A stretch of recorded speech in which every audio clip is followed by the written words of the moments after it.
Good morning! Harvest time sa ating talong.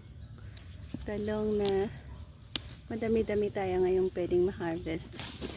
So yan. So dalawa. So good enough lang para sa ating pang-ulam. Tatlo. So punta pa tayo doon sa kabila. Dahil sa medyo ito yung sa punta.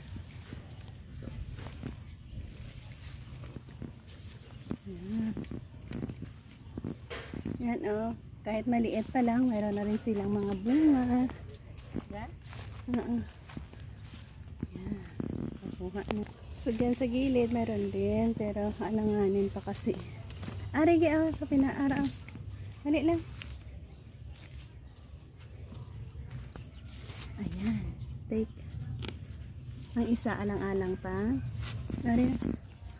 Hindi. Ari yung. Okay. Duro-duro guro. More than enough. I mean. Wow. So yan ang ating kabuang na harvest ngayon.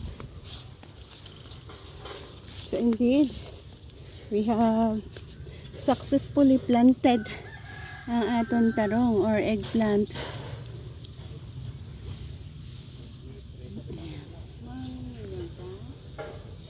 So blessed na ang mga natira pa, will be continued to be healthy para tuloy-tuloy ang ating pag-harvest ngayon.